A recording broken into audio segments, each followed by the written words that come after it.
So yesterday, you were there, Will. You were there. I'm trying to talk about these phones right here. Yes. It was a big day.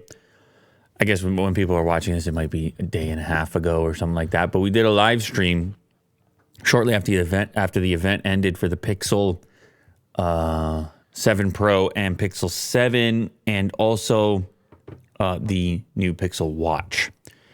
A lot of cool new devices from Google. Now, some may be wondering what happened to that video, to that live stream. Really, it's a miscommunication. That's all. Happens all the time in this business, Will. Does it? Yeah. Oh. We got to take a little bit of blame there. We were getting a little too excited, which might happen when you have a new smartphone. Uh-huh. And there's rules to this game, Will. So it's no big deal, though. I still wanted to give a couple initial thoughts on the devices, and I'm just going to have to be a little bit more subdued for the time being until I have a little bit more time to experience these new phones. So the Pro model starting at $899 USD and the non-Pro around $599 USD. To start, we have two colors here. That's the lemongrass for the Pixel 7, and this is Obsidian, I believe. So they're no longer, I just realized something. If you call this one Obsidian, it's no longer kind of the quirky just black. Remember that? You remember? Or I don't know if it was black or blue or white where they had those type of names, but they were quirky. There's nothing quirky about Obsidian. No, it's very tactical. It's intense. And yeah, you're right, Will. I think it'll be a popular choice. I also have to remind everybody we do have the later cases, not just for Obsidian, but for all of the new Pixel devices, and you can pre-order them right now, and the fit is unbelievable, and the grip and the touch is listen to this.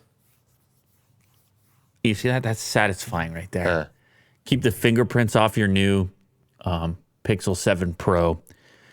So anyway, yeah, check that out in the description. Anyway, just a little bit more on what happened during the presentation as well, since our original clip got removed. Google's a software company, Will. And some of the stuff they showed off gets me going. It's one of these things where... You're horned up. Well, I wouldn't go that far, Will. Jeez, coming off of our removal of the last one, here we go, you're going in.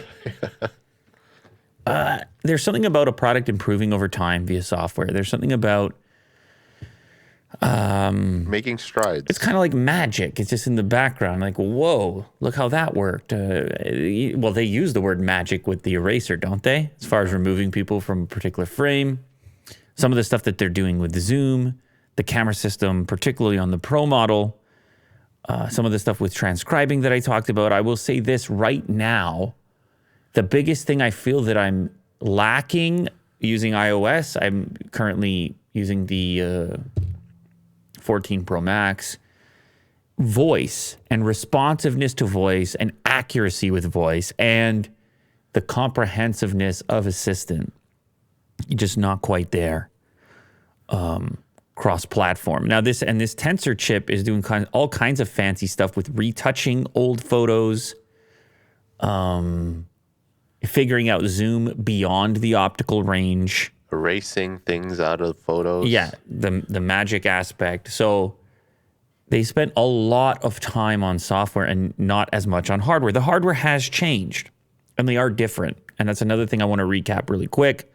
So the Pro model has this kind of slim edge, attempting to make the thing feel smaller in hand than it actually is, being the bigger of the bunch.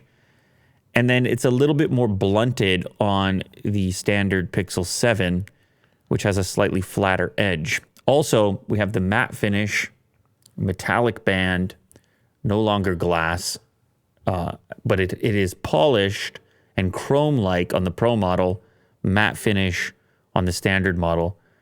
Funny enough, it's kind of like an inverse, because on the standard model, you have glossy or reflective buttons with a matte band. And then on the Pro model, you have matte buttons on a reflective band. So they're kind of playing this tic-tac-toe.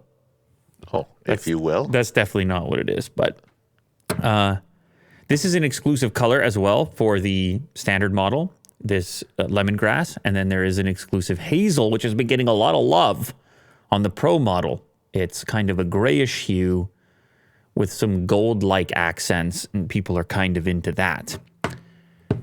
$599, $899. These are relatively premium price tags. I guess the standard Pixel 7 goes more towards mid-range in North America for pricing. I don't know if the upgrade to the Pro model is necessary. I know around the office, the standard Pixel 7 has been getting love from the likes of Willie Doo, from the likes of Kirk, suggesting that it's kind of in the hand, a nice size. You know, there's going to be differences with batteries and things like that. But this will all come further with testing. I'll be testing out the new video modes, cinematic, and so forth. So keep an eye on that on Unbox Therapy. And then the other one is the wearable. And look at me. I'm Mr. Wearable right now, Will. If you can see that, I'm wearing things. Yeah. It's getting out of hand over. How many can I fit?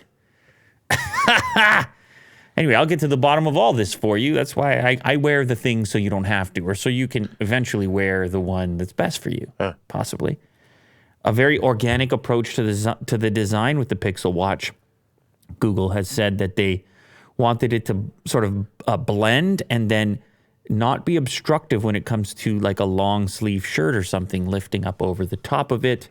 It has an interesting design with the band, the way that it attaches, similar to a camera lens. Kind of just, you click this release button, which is like part of the band section. I don't know if I have the hang of it yet. I'm close. I'm close to getting the hang of it. There you go. See the way that comes off? But the effect of it is that it kind of blends into the watch even more so, enhancing that organicness. This one's going to require a lot more testing. It is a unique in the space, their approach with this really heavily curved edge. I think it might blend in a little bit more in terms of like noticing it's there, certainly compared to this Ultra thing, this Ultra honker that I've been wearing, although normally I don't mind big watches because I have big wrists, which we've talked about on this show in the past. Anyway, I wanted to do just a little chat about it because yesterday or whatever the live stream went down, but you can trust that I'll be goofing around and goofing about with the new Pixel. And the reason that the live stream went down was strictly due to the fact that there was overexposure going on our end. Yeah, you exposed a lot. I was exposure happy. I was like, let me play with this thing. And it happened to be live. And sometimes, you know, there's no editing when you're live. And it didn't really give away that much, but it was just beyond what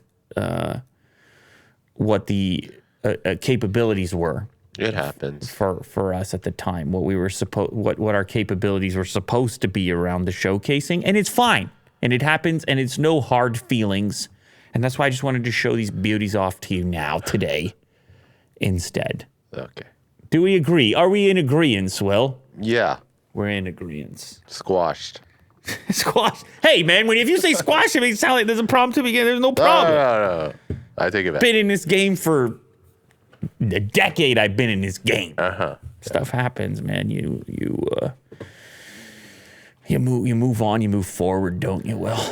Yeah, I hear you.